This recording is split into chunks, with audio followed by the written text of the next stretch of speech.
Is Malagor the Dark Omen any good? Hey, Malagor can fly now! Yes, that's actually a very big deal. It completely changes him from his Warhammer 1 iteration and makes him a truly lethal threat who can solo entire armies potentially. Oh, and you're allowed to bring your own army too. All the better! Please like, subscribe, comment, and consider donating to my coffee page. Thanks! Here we must compare to the Great Bray Shaman. As you can see, Malagor is stuck with 15 armor.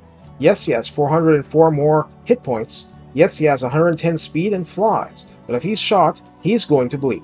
This is your cross to bear. Melee attack is 50 with an attack interval of 4 and max splash damage targets of 5, which means that he's not helpless in a swooping attack or in mid-air combat against harpies, furies, etc. Melee defense is 45, which further bolsters that he can handle himself against weak opponents. Imric on a dragon, Louis Leoncoeur, Call France on Deathclaw, not so much. Weapon strength is 400, with base damage 265 and armor piercing 135, which are not horrible numbers at all. Charge bonus is 50, mass is 1200, critical for pulling himself back into the air after combat on the ground.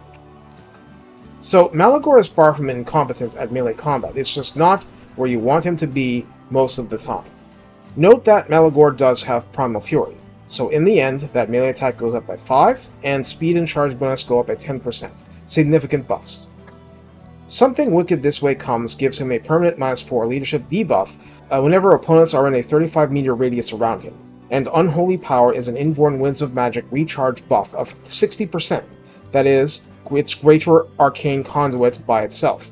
And no, that doesn't stop him from taking Greater Arcane Conduit later, so he can get both. Take that, Kairos.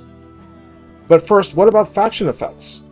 Leading the Harbinger of Disaster faction makes it cost -50%, that is, half, Dread for all hero capacity upgrades. It gives you campaign movement of +10%, and this doesn't say all armies, so I'm not sure if that would apply to all armies, and it gives you +5 to Bray Shaman and Great Bray Shaman recruit ranks for all provinces.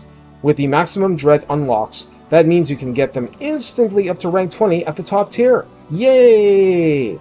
As a lord, Malagor has 50% movement range when using the Beast Paths, which is nutty. He inflicts -8 leadership on local region enemy armies whether in the battle or not, causes -100 casualty replenishment to local enemy armies, and that's an ouch, and grants fear to harpies within his army. Okay, I was wrong, I do get to say it in a video again, harpies are scary now. You're welcome. Now, here's the thing. Malagor combines magic from all 4 lines available to the Beastmen. He can acquire all 4 passives. Bestial Surge for a 15% charge bonus for 9 seconds, Wild Heart for an 80% power recharge boost, Life Leeching, which increases reserves by 0.1 a second for 25 seconds, and Smoke and Mirrors to increase speed by 10%, with Doom of Mankind, after those giving him -10% cost for all spells. That's pretty nutty. Actual spells are Flock of Doom, and yes, his ability to fly while casting this instantly makes him arguably the best beast lore caster around, at least for the raw damage part. You get access to the Enfeebling Foe for a straight -24 melee attack, and -24 melee defense debuff to a chosen enemy unit. The Penumbral Pendulum for raw damage in a line, Doom and Darkness for -16 leadership, Mantle of Gorok, costing the friendly target 30 armor while jacking damage up by 50% and melee attack by 40, and Savage Dominion, spell version, but 1 point gives him the upgraded version offering a 5 Winds of Magic discount. Greater Arcane Conduit gives him the usual permanent 60% Winds recharge rate, and Spell Mastery comes with it for a 10% bonus to all spell damage. Note that he does not have access to the No Winds Savage Dominion except through the item from the favor shop. For his personal line, Something Wicked This Way Comes sounds like the trait, but it has 2 levels to it.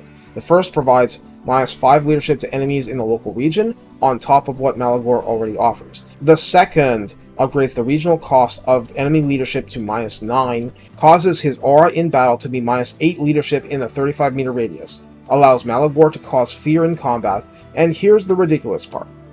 The aura removes immunity to psychology from enemies. This gives me a childlike desire to see skeleton warriors shaking in their bones. I barely need to spell this out, but the favor shop item to cause Aura of Madness on low leadership units might be an option. And yes, that means you double up on the fear part. but it would let you inflict terror and the 10% physical resistance, and that's not bad either. Or you could just bring a Jabberslythe. Or you could do both. Unholy Power from his personal line increases power reserve capacity by 10%, above the basic skill, which is mandatory for collecting all of the passives like their Pokemon. Crowfather boosts your Harpy's capacity by 4. Oh joy! It raises his personal speed by 15%. Yes, percent, not flat. And grants 20% missile resistance to the entire army, which means him too. Combine with Shadow Hide, his version of Gnarled Hide, and that's a 15% base, plus 10% plus 20%, so that's 45% missile resistance for a Flying Lord who's arrow and cannon bait. Not bad. Portents of Doom reduces control by 10 in an enemy province and makes Malagor cause terror, so this is an argument against the Aura of Madness item. Well, use the one granting free Savage Dominion then. You can always use the item on somebody else. Nightmarish Cabal makes Brave Shaman hero actions cost 25% less favor, your gold equivalent, and makes them 10% more likely to succeed. Hey, you can unlock all heroes cheaper, so you should have lots of these guys. Mantle of Crows grants Unending Flock of Doom! Now, what it actually does is creates an aura around you that damages a certain number of models in a particular unit in a 35-meter radius. I'd have to see it in action. I mean, you get it for free, and that's nice, but if Total War Planner speaks true, it doesn't damage nearly as many models per unit as the actual spell would. Easy solution. Cast Flock of Doom on top of this. You get the same choice between 15 armor and plus 5 melee defense for yourself, and 15 armor for a long list of creatures, and raising weapon strength and charge bonus for yourself to the tune of 15%, and 15% weapon strength increase for the same long list of creatures. It's just, how much is 30 armor versus 16 going to help you in practice? You'll have to decide that for yourselves. Also, obviously, the right items could help. Oh, items! Oh yeah, what about those? The quest item battle for his item, let's get to the bottom line. There's a Gore Bull, which is bad enough, and arguably worse than a Doom Bull in this situation, and a whole bunch of Minotaurs. So yes, not endless numbers of them, but they're Minotaurs. Are you prepared to deal with that? Are you? Well, you'd better be. The item increases your hero capacity for Brave Shamans by 1, raises hero recruit rank by 1 if Malagor is personally recruiting the hero, reduces horde building cost by 50% for Malagor personally, adds plus 5 horde growth for his own army, and gives a passive leadership buff to himself and his allies in a 35-meter radius, granting plus 12 leadership. That's interesting. I mean, obviously it overlaps with your encouragement aura, and if you pick up Voice of the Dark Gods and put 2 points into it, relatively low leadership units will start fighting to the death, but that's also kind of it. Having said that, there are the kinds of buffs you want early. Get this item when you can, and it'll help you get through dark times. So that was a lot to talk about. Where does that leave us? First, Beastmen heroes are really good, and while Malagor is even better at boosting Brave Shamans, I'm sure his army is in desperate need of at least 1 Gore Bull and 1 Wargore to make your Harpies go all frenzied. Second, you don't need to put that Aura of Madness item on Malagor himself. You can slap it on a Gore Bull to send it plunging into melee. If you want to go the defense route, that's okay too. You'll have the meanest, frenziest Razorgore herd ever known to man or beast. Back to the top, Malagor's leadership debuff means that it's even more useful to stack Nurgle's Foul Stink for a Malagor army. Actually, all the campaign goodies are amazing with him. Minus 10 control makes revolts come a lot faster, so stack heroes, jack corruption up, drive leadership down, and then if you even bother to fight directly, you'll have your enemies ready to gouge their own eyes out with a Jabberslythe in the house, which makes me strongly recommend having at least one.